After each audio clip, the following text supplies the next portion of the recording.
How's it going, everyone? Today I'm going to be doing a video that I never intended on doing, but so many of you have been asking for this in the comments below, and that's for me to just do a video on our off-grid boondocking setup on our camper. If you're new here, we have a Forest River Wolf Pup 17 JWBL, and I have a very simple system, but I'd say it's pretty effective, and it's actually relatively budget friendly. So if you want to do some boondocking or off-grid camping, maybe this is the video for you. I'm going to get into all of that in just a minute, but first I wanted to say thank you to everyone who asked for this video. It makes my life really easy when you guys are asking for stuff. So thanks to everyone who dropped a comment and asked for this. And if you guys could do me a huge favor and hit that subscribe button. I'm so close to 1,000 subscribers and I would really appreciate the support. So the first thing I'm going to show you guys is my solar panel setup up on the roof. Between that and the batteries, those are probably the two most important things to this system. You guys do have to know also, my system is very budget friendly, and that being said, we're not running air conditioning off this setup. You'd have to spend a ton of money if you intend on running your air conditioner unit. That just sucks up so much power. But don't fear, just because we're not running air conditioning doesn't mean I don't have backup plans or there isn't a way you can kind of manage some heat, and I'll get into that a little bit later in the video. But just keep in mind that this system we are not able to run air conditioning off of. So if that's a problem for you, you're gonna have to watch someone else's video, and you also need to understand that's gonna cost a lot of money. So let's get up on the roof and I'll show you guys what I got. All right, so this right here is the stock 100-watt panel. The brand is Rich Solar. This came stock on the Wolf Pup. It's cool that they included a basic solar system, but 100 watts really isn't going to get you too far. That's why I added a 200-watt panel over here. This is from the brand EcoWorthy.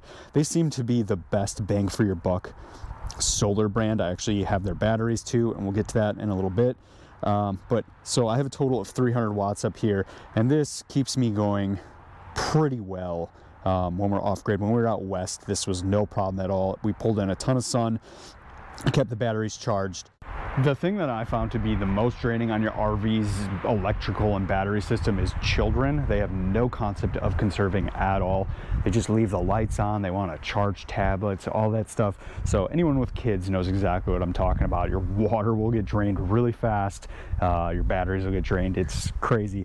I'm going to head back down and I'm going to show you guys my battery setup.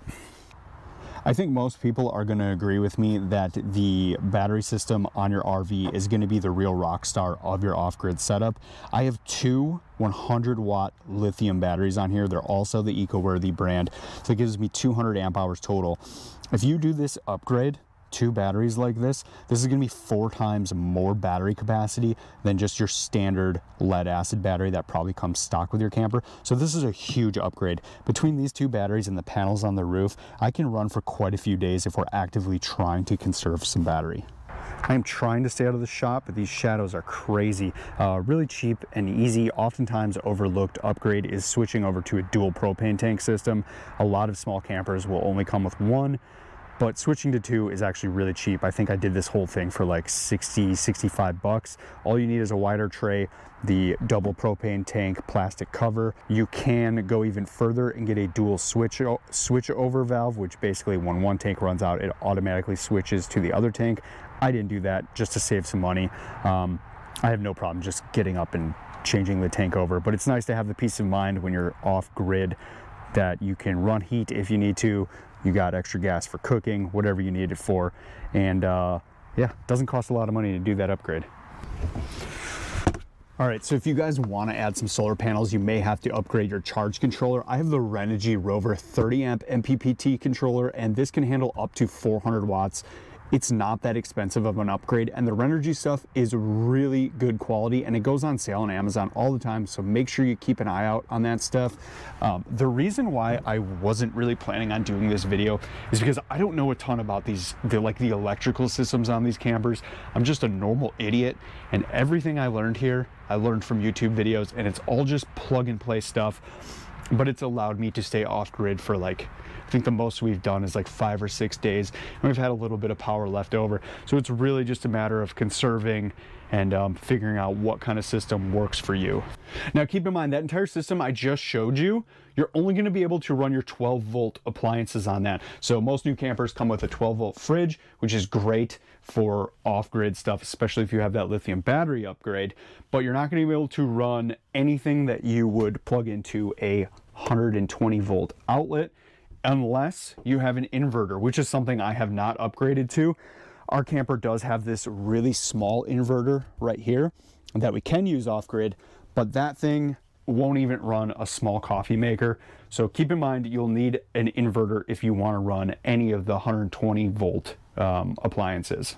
So some of you might be asking, Colin, what can you run on this basic 12-volt solar system that you have? And the most important for me and my family is obviously the refrigerator. It looks kind of jank right now because there's duct tape on there. I broke the latch the other day. I have a replacement part coming, so never mind that jankiness. But we have tons of these USB outlets all over the camper that will charge phones, tablets, laptops, whatever you need. All of our lights work. Our stereo works. Most importantly, our control panel works.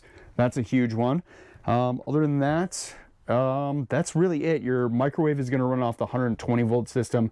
Those suck a lot of power. That and the AC are probably the biggest draws on a camper. So you're going to need a really big inverter and battery system if you want to run those off-grid, unless you buy the Ford F-150 Power Boost, which is what I did, and I'm going to talk about that a little bit more in a minute. One thing a lot of you have probably heard me complain about is how criminally small the freshwater tank is on the Wolf Pup camper. If you have a small RV, it's probably an issue you're dealing with too, but 26 gallons of fresh water is just not going to cut it for most boondocking setups. My solution is pretty simple. I just carry 2 of these freshwater tanks around anytime I'm near a freshwater fill station. Top those off, refill the system, and the black and gray water tanks have never really been an issue for us.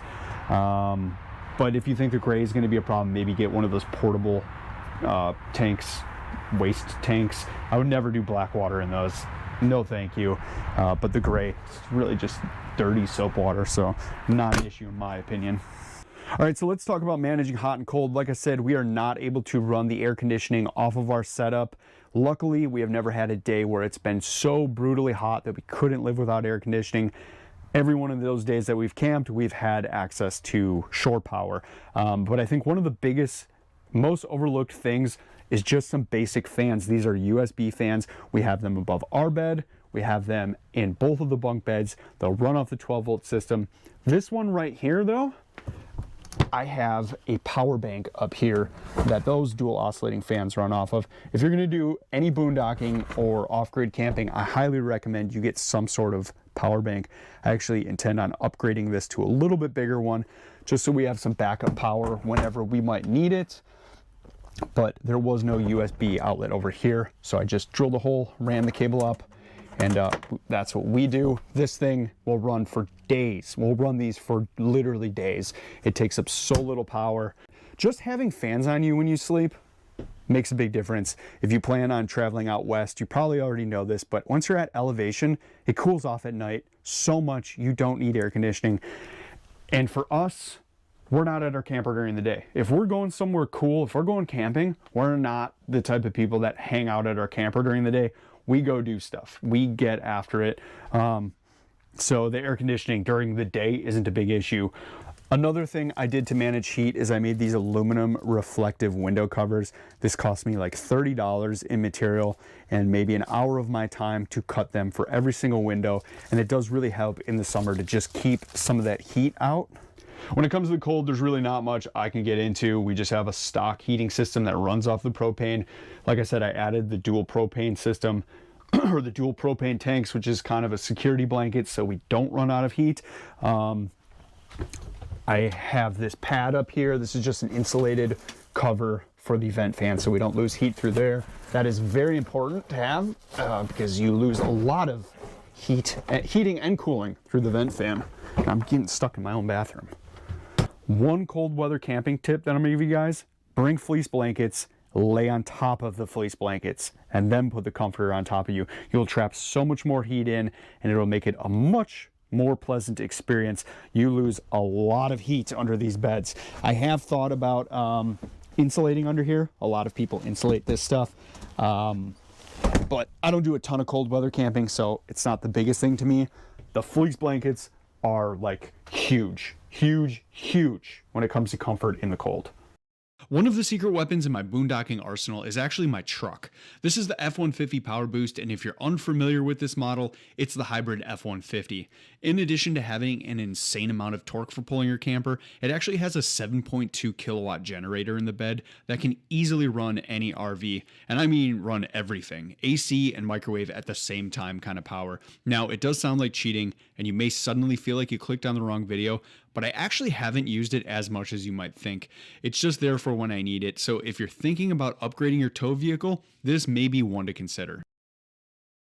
All right, that's all I got for today. Thanks to everybody who asked for this video. I really appreciate it. If I missed something, hit me up in the comments down below. I love hearing from you guys. Don't forget to hit that like and subscribe, and let me know what you guys want to see in the next video. We'll see you next time.